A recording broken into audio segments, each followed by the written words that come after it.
الحمد لله وكفى والسلام على عباده الذين اصطفى أما بعد فأعوذ بالله من الشيطان الرجيم بسم الله الرحمن الرحيم يا أيها الذين آمنوا إذا قمتم إلى الصلاة فاغسلوا وجوهكم وأيديكم إلى المرافق وامسحوا برؤوسكم وأرجلكم إلى الكعبين سبحان ربك رب العزة أما يصفون والسلام على المرسلين والحمد لله رب العالمين اللهم صل على سيدنا محمد وعلى آل سيدنا محمد وبارك وسلم.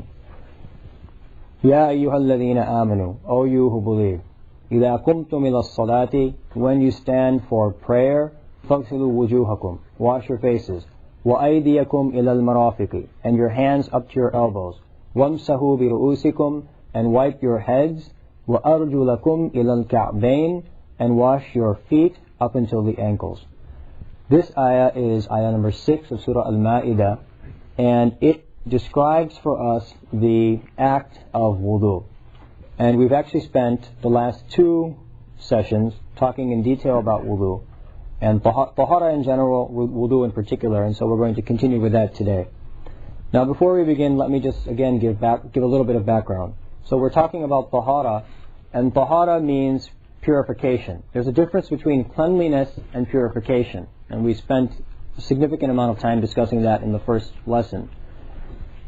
The point is that the human body can enter 3 states, one of 3 states. Either the human body will be pure, or you will be in a state of minor ritual impurity, which is called hadath al-asghar, or you can enter a state of major ritual impurity, which is called hadath al-akbar.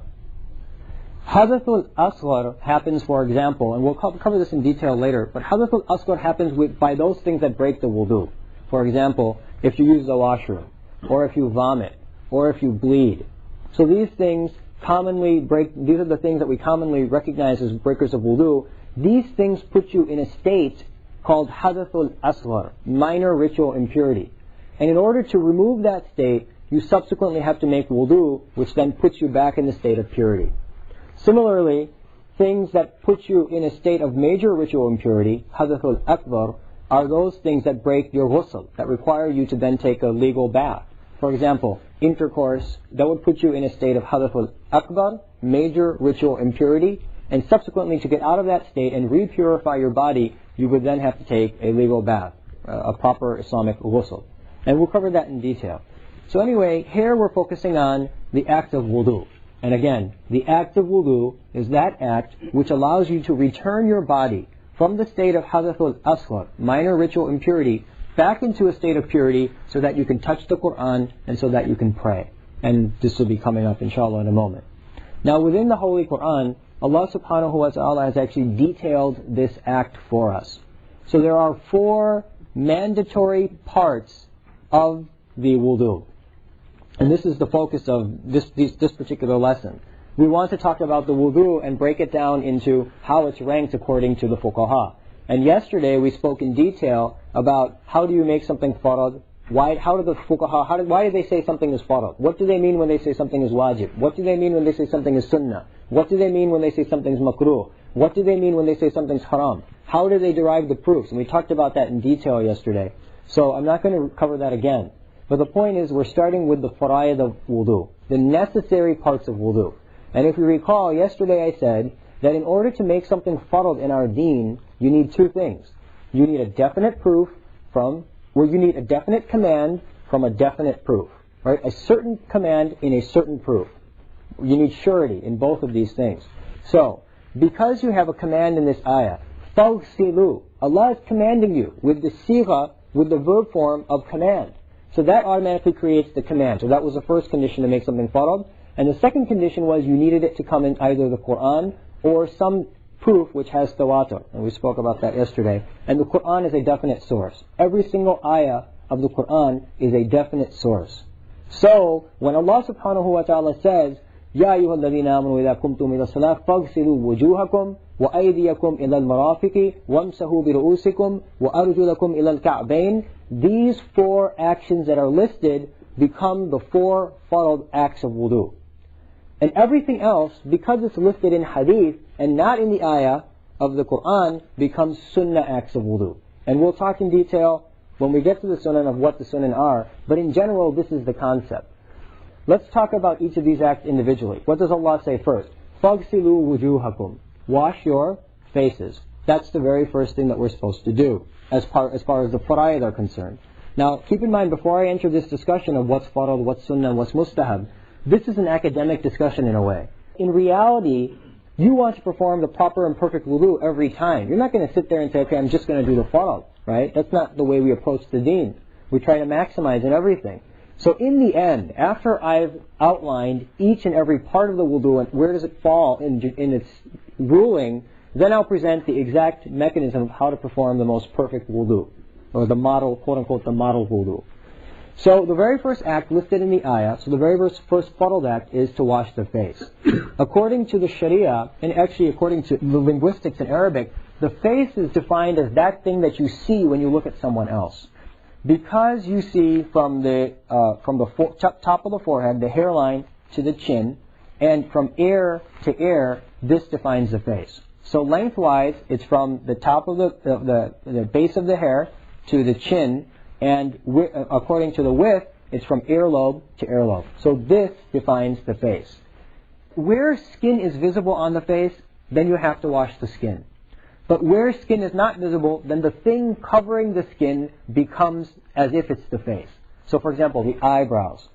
Some people have thick eyebrows, you can't see under them. So in that case, they just wash over the eyebrows. You don't need to sit there and wudu and rub into your eyebrows and get the water in there, right? And nobody ever does that.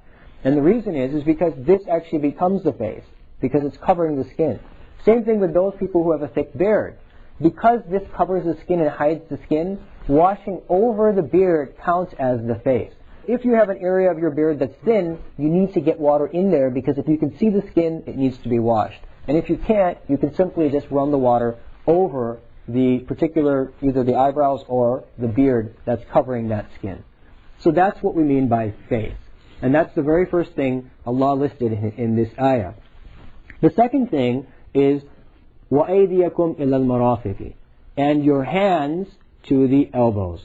This includes the elbows, and you only need to wash it one time. Allah subhanahu wa ta'ala made a single command for you to wash these parts.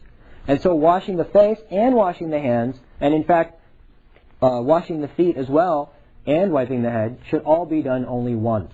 As far as the farad is concerned, it's farad to only wash them once. But when you get into the sunnah, we'll actually talk about how you should wash them 3 times according to the sunnah.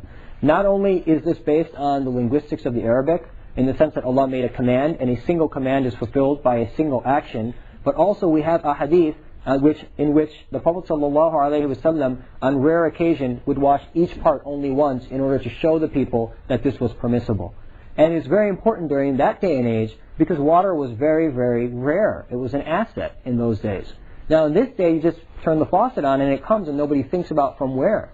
But in that day and age, water was a very, very valuable thing if you had it.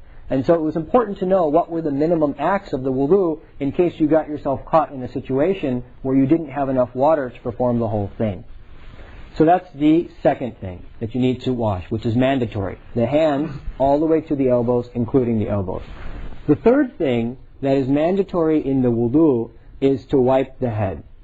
The grammatical construction of this ayah actually involves hints at the fact that it's less than the entire head. And I don't want to go into a grammatical discussion right now, but it hints to the fact that it's less than the entire head that's mandatory.